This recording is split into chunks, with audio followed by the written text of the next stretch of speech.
Hi, Katie. My name is Lindsay Miller. I always like to just introduce myself that we know who's talking to you.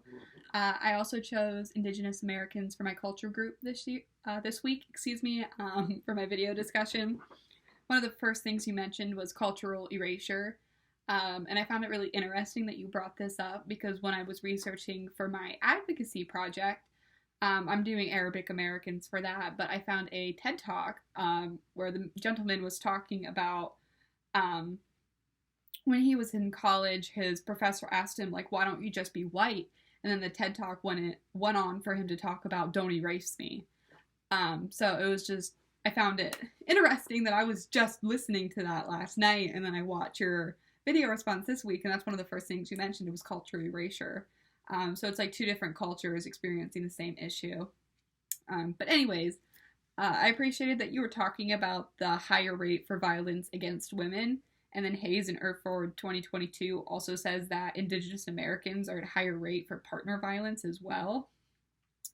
I thought the suicide statistics were just so disheartening. Is just all I can think of. That they're 4 times more likely to attempt suicide, 1 in 6. It's like baffling to me, you know. I enjoyed that you were talking about how narrative therapy comes to your mind first, because storytelling is an important part of Indigenous culture.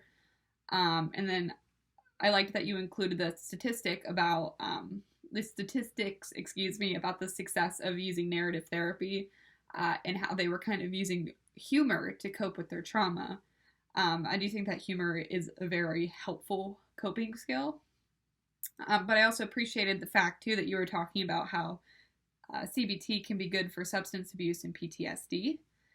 So again, for Hayes and Erford, just the historical trauma results in many features such as unresolved grief, substance abuse, self-destructive behaviors, suicidal thoughts and behaviors, depression, anxiety, low self-esteem, rage, and difficulty recognizing and expressing emotions.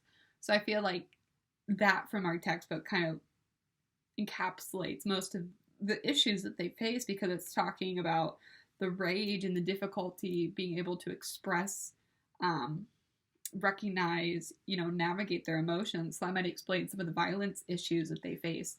But I guess my question for you is, like, if you had an Indigenous client, would you do narrative therapy? Since that is what first came to your mind and you found success stories, or would you try CBT? So I enjoyed listening to your response this week. I hope you have a good rest of your week. Thank you so much.